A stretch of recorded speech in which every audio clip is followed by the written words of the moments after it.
ఓం శ్రీ సాయిరామ్. ఓంకార బీజ రూపాయ సర్వేశాయ జగత్పతే ప్రథమాయ నమస్తుభ్యం శ్రీ సత్యసాయి ఘనాధిప అఖిలాండ కోటి బ్రహ్మాండ నాయకులు అనంత ప్రేమమూర్తి సకల దేవత అతీత స్వరూపులైన మన బంగారు తండ్రి పాద పద్మములకు హృదయపూర్వకంగా పాదాభివందనములు సమర్పించుకుంటూ నాకు జన్మనిచ్చిన నా తల్లిదండ్రులకు హృదయపూర్వకంగా పాదాభివందనములు. సత్యం శివం సుందరం గ్రంథ పఠనానికి అనుగ్రహించిన మన బంగారు తండ్రికి హృదయపూర్వకంగా కృతజ్ఞతలు తెలియజేసుకుంటూ అవకాశం ఇచ్చిన శ్రీ మల్లెల లక్ష్మీనారాయణ గారి దంపతులకు హృదయపూర్వకంగా ధన్యవాదములు. నా తోటి సాయి భక్తులందరికీ హృదయపూర్వకంగా వందనములు సమర్పించుకుంటూ అందరికీ ప్రేమపూర్వక సాయిరాం. నిన్నటి రోజున సరస్వతి అమ్మ చెప్పిన దాంట్లో కొన్ని ప్రధాన అంశములు పరిశీలించుకుని ఆ తర్వాత ముందుకు వెళ్దాం సాయిరాం. ప్రధానమైన అంశం బొంబాయి ధర్మక్షేత్ర ప్రారంభోత్సవం అసంఖ్యాక భక్తజన సందోహం మధ్య 12/5/1968న కన్నుల పండుగగా జరిగింది. బొంబాయి ప్రాంతీయవాదుల సంఘర్షణల అల్లకల్లోలం మధ్య భాష, రాష్ట్ర, దేశాలనే భేదాలు లేక సమైక్యత రాగం వెల్లి విరియగా అత్యంత వైభవంగా ఈ క్షేత్ర ప్రారంభం జరగటం స్వామి లీల కాక మరేమిటి? ఈ సందర్భంగా బాల వికాస్ విద్యార్థుల కళా ప్రదర్శన ఏర్పాటు చేయబడింది. ఈ ప్రదర్శన సత్యసాయి సంస్థల విజయానికి ప్రతీకగా, నిదర్శనంగా ఆకట్టుకుంది.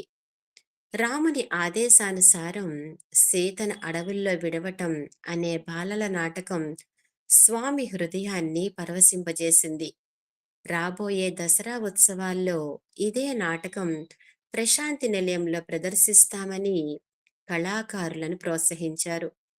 ప్రస్తుతం పింగే విశ్వవిద్యాలయ వార్షికోత్సవ సభ బాబావారి దివ్య సమక్షంలో జరుగుతున్నది.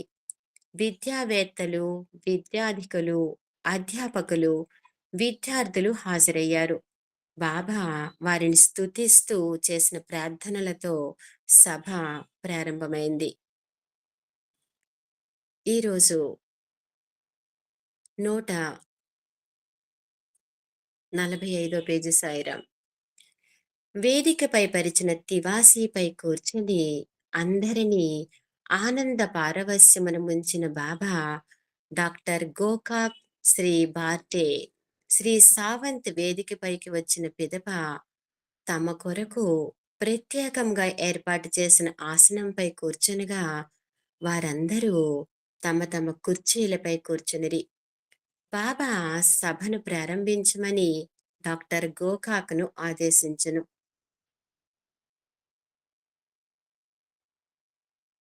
ప్రఖ్యాత విద్యావేత్త, బెంగుళూరు విశ్వవిద్యాలయమునకు వైస్ ఛాన్సలర్ అయిన డాక్టర్ గోకాక్ ప్రసంగించుచు బాబా రూపొందించిన విద్యా విధానమును గూర్చి మాత్రమే ప్రసంగించదును.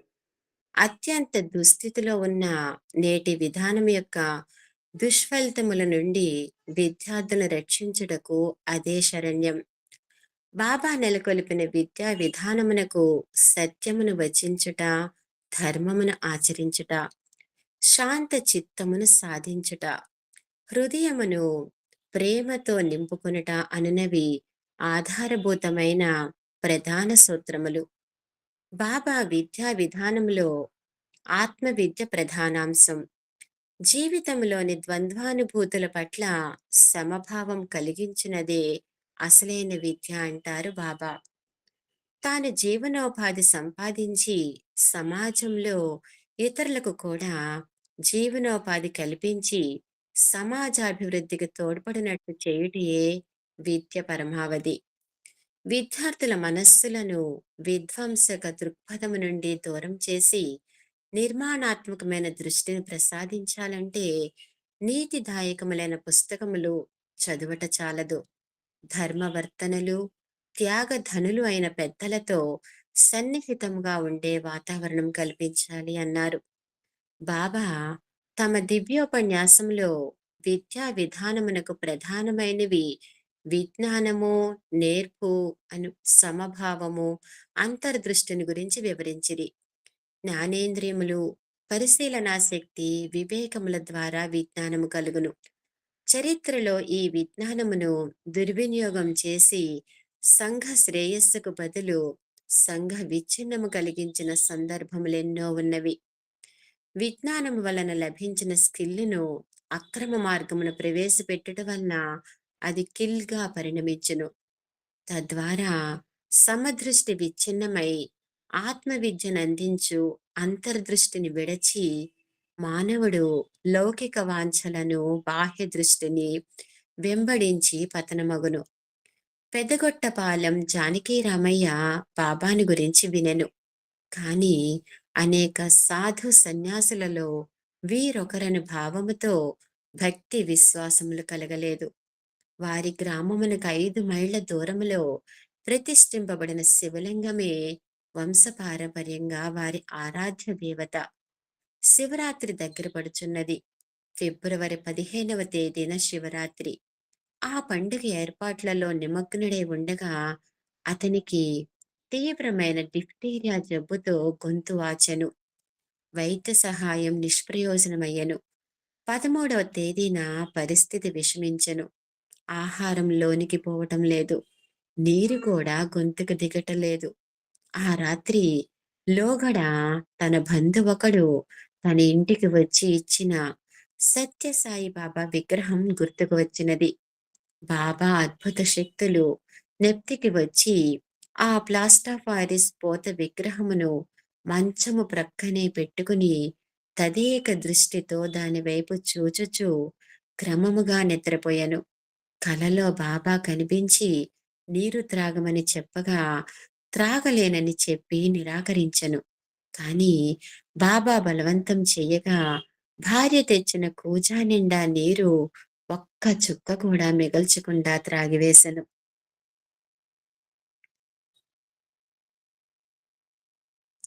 అప్పుడు రా అప్పుడు రాత్రి 11 గంటలయ్యెను. జ్వరము, గొంతు వాపు మాయమయ్యెను. శివరాత్రి పండుగలో యథావిధిగా పాల్గొనెను. బాబా పరమశివుడు, నేను వారి పాదములపై పడవలెను అని రాయుచు పుట్టపర్తికి వచ్చు మార్గము తదితర వివరములు తెలుపుకోరెను. మద్రాసు నివాసి యూరిచ్ కె. వాడియా వారి అనుభవం ఇట్లు రాసెను. ఊపిరితిత్తుల జబ్బు రావటం ఇది 3వసారి. నేను రకరకములైన మందులు వాడి విసుగు చెందితిని. చివరికి బెంగుళూరులో ఉన్న విక్టోరియా హాస్పిటల్లో చూపించుకొనమని వైద్యులు సలహా ఇచ్చారు. బెంగుళూరుకు వెళ్లే ముందు బాబా దర్శనం కొరకు వెళ్ళినాను. దూరము నుండే బాబాను ప్రార్థించితిని. తర్వాత వైద్యులతో సంప్రదించుటకు బెంగుళూరు వెళ్ళితిని. అన్ని పరీక్షలు చేసి ఎవరయ్యా నీకు ఊపిరితిత్తుల జబ్బు ఉన్నదని చెప్పినది అని అడిగారు. పైగా చెడిపోయినదని భయపడిన కుడి ఊపిరితిత్తి ఎడమ ఊపిరితిత్తి కంటే దృఢంగా ఉన్నట్లు చెప్పినారు. బాబా దర్శనం నా రోగ నివారణకు కారణమైంది. హార్ట్ లాండర్ నికోలస్ అనుభవం చూడండి. నేను బాబాను చూడక ముందు నుండి బాబా అంటే భక్తి కలిగి వారి చిత్రమును గీయుచున్నాను. అది పూర్తి అగునప్పటికీ భారతదేశం వెళ్లి బాబాను దర్శించవలనని గాఢమైన కోరిక కలిగింది. భారతదేశం వచ్చి దసరా పండుగకు 3 రోజుల ముందరే పుట్టపర్తికి వచ్చితిని. ఆ పండుగలో నాకు కలిగిన అనుభూతులు ఇక్కడ అప్రస్తుతం. బాబా నన్ను చూడలేదు, పలుకరించలేదు. పండుగ అనంతరం నాకు తీవ్రంగా జబ్బు చేసింది. నాకు మంది ఇచ్చే సమయంలో ఆశ్రమం డాక్టర్, సాయిరామ్, మీరే ఇతన్ని రక్షించగలరు అనటం విన్నాను. బాబా యూరప్ తిరిగి వెళ్ళి విద్యుత్ ధర్మములను నేనే నిర్వర్తించే అవకాశం ప్రసాదించు, నన్నిక్కడనే మరణించనీయవద్దు అని ప్రార్థించితిని. వెంటనే నా ఎదుట బాబా కన్నులు, తర్వాత బాబా శిరోజములు కనబడినవి. నా చుట్టూ ప్రణవవాదం వినబడింది. ఉదయం నా పరిస్థితి బాగా మెరుగైంది. నాకు తెలియని పాశ్చాత్యుడు ఒకరు నా గదిలోకి వచ్చి నన్ను గురించి బాబా అడిగినట్లు చెప్పాను. భజనలో అటూ ఇటూ ఊగుచుండే వృద్ధుడు దిక్కను నువ్వెరుగుదువా అని నన్నడిగి వెళ్ళి చూసి అతనితో చెప్పు, రాత్రంతా అతని ప్రక్కనే ఉన్నాను. అతనికి గుండెపోటు వచ్చింది. ఇప్పుడు నింపాదిగా ఉంది అన్నారంట బాబా. నా పేరు డిక్ అని కూడా బాబాకి తెలుసునన్నమాట.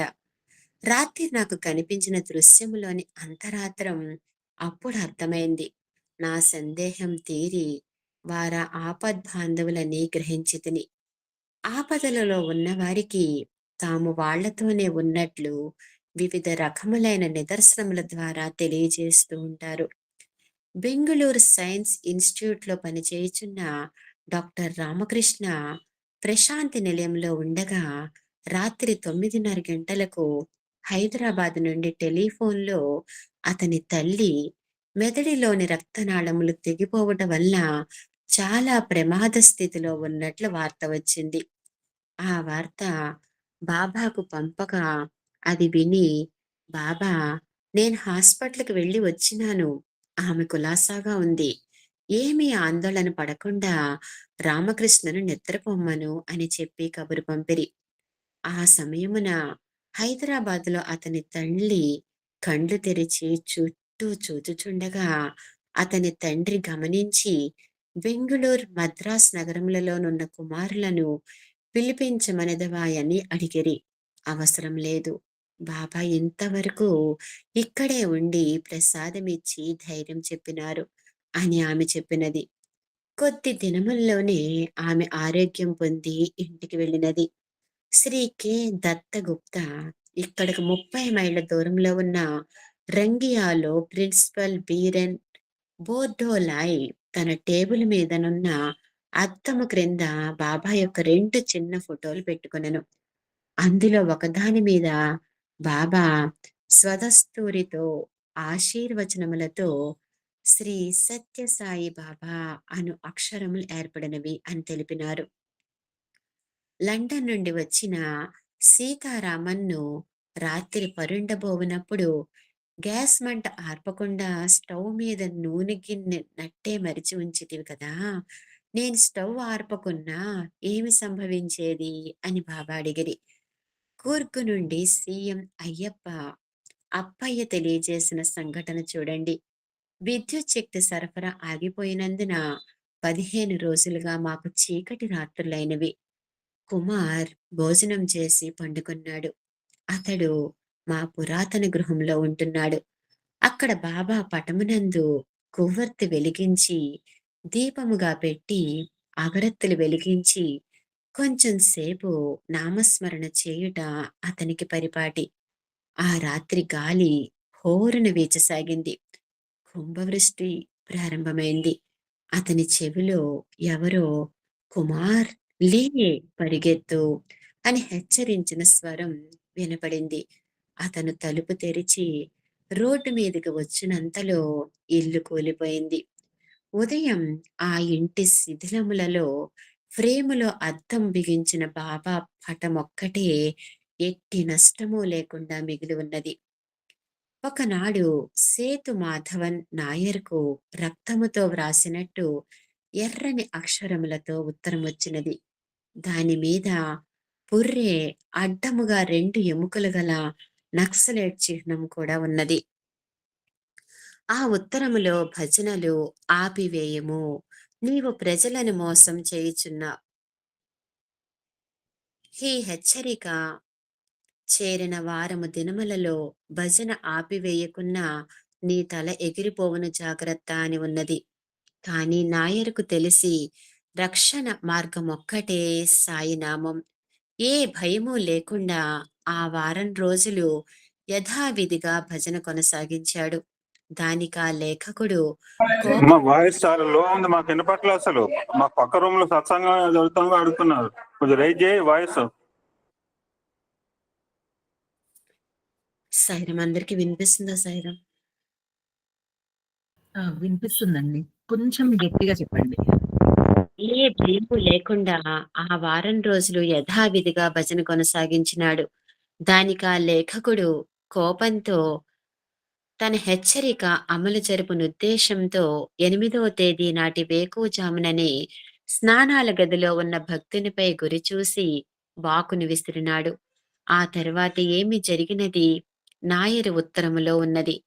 ఆరెంజ్ కలర్‌తో కూడిన సుడిగాలి హఠాత్తుగా వీచి ఒక మృదు హస్తము నన్ను మూలకు త్రోసినది. కత్తి క్రింద పడిన శబ్దము, ఎవరో పరిగెత్తి పారిపోయిన శబ్దము వినపడ్డాయి. ఈ ధ్వనికి నాయర్ భార్య, అతని స్నేహితుడు స్నానాల గదిలోకి వచ్చిరి. నాయర్ నోటమాట రాలేదు. ఆ గది అంతా వింత సువాసనతో నిండియుండట. నాయర్ శరీరము విభూతితో నిండి ఉండట గమనించి సర్వవ్యాపకులైన బాబాకు ఆనందాశ్రువులతో ప్రణమిల్లిరి. మంత్రవేత్త అయిన మేస్టర్ ఏక్ హార్ట్, నేనెప్పుడూ ద్వారం వద్ద తలుపు తట్టి వేచి ఉంటాను. నన్ను లోనికి రానిచ్చిన వారితో కలిసి భుజించెదను అని క్రీస్తు చెప్పెను. భగవంతుని కొరకు మనమెక్కడా వెతకనక్కర్లేదు. అతడెప్పుడూ మన దగ్గరే ఉన్నాడు. నిర్మలాంతఃకరణలతో ప్రేమించిన స్పష్టంగా చూడగలిగెదము. అతడే సత్యము. అతడెంతవరకు మనయందుండునో అంతవరకే మన ముందుట నిర్మల హృదయముతో చేసిన మన ప్రార్థనలకు బాబా ఎప్పుడు సమాధానములిచ్చెదరు అని వ్రాసెను. మహారాష్ట్రంలోని నందుర్బార్ గ్రామ నివాసి శ్రీ ఆర్.జి. కోలస్ ఈ విధంగా రాసిరి. తెల్లవారుజామున 4:15 నన్నెవరో మేలుకొనమని 3 సార్లు హెచ్చరించిరి. నేనా మాటలను బద్ధకముచే పెడచెవిని పెట్టితిని. కనీసం కండ్లు తెరిచి ఒకసారి చూడు అని తీక్షణమైన స్వరం వినపడినది. కండ్లు అయిష్టముగానే తెరిచి చూచితిని. ఎదురుగా నాకు కనపడినదొక దొంగ. ఇంట్లో వారిని లేపు నిమిత్తము నేను దొంగ దొంగయని అరుచుచుండగానే అతడు పారిపోయినాడు. నన్నెవరు నిద్రలేపి ఆపద నుండి కాపాడుదురా అని ఆశ్చర్యపడితిని. నా పూజా గది నుండి వరండా వరకు పరిమళ విభూతితో కూడుకున్న బాబా పాదచిహ్నములు కనబడినవి. కెప్టెన్ బోస్ అంబాలా నుండి గౌహతికి కారులో ప్రయాణం చేయుచుండెను. తనతో పాటు తన భార్య, మామగారు కూడా ఉండిరి. పెద్ద గాలి వీచగా మార్గమంతా జలమయమై చెరువు వలెనున్నది.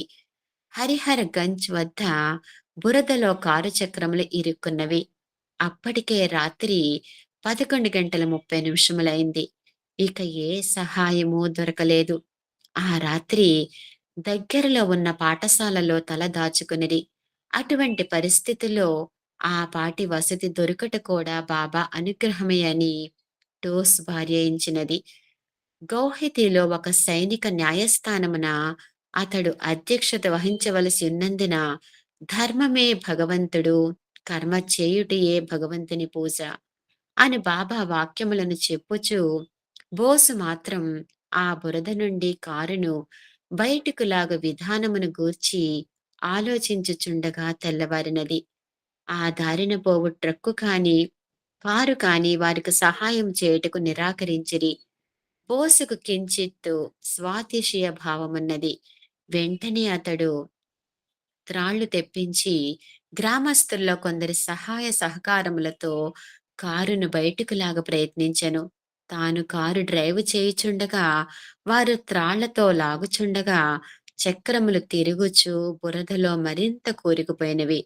గ్రామస్తులు కూడా వినోదముగా చూచుచుండిరి. ఇక అతని శక్తియుక్తుల మీద విశ్వాసము, ధైర్యము పోయి నిరాశతో కూలబడి రక్షించమని బాబాను ప్రార్థించెను. ఇంతలో ఒక గొడుగు వేసుకుని వచ్చుచున్న ఒక అపరిచిత వ్యక్తి అక్కడ ఆగి అంతా చూసి సవినయంగా బోసు గారిని కారు స్టార్ట్ చేయమని చెప్పాను. అతడు కారు స్టార్ట్ చేయకముందే ఆ దృఢకాయుడు బంపర్ క్రింద కుడి చెయ్య పెట్టి ఒక కుదుపు కుదుపగా చక్రములు ప్రక్కనున్న గట్టి నేల మీద ఆనుకున్నవి. ఏ సహాయము లేకుండా ఒక్కడుగా ఇంత సాధించిన ఆ వ్యక్తి వారందరినీ కారు ఎక్కి బయలుదేరమని చెప్పి తన గొడుగును తీసుకుని ముందుకు నడిచి వెళ్ళిపోవచుండెను. వారు ముగ్గురు కృతజ్ఞతాపూరిత హృదయములై కారు స్టార్ట్ చేసి ముందు పోవచున్న అతనిని కలుసుకొనిరి. ఓం శ్రీ సాయిరామ్.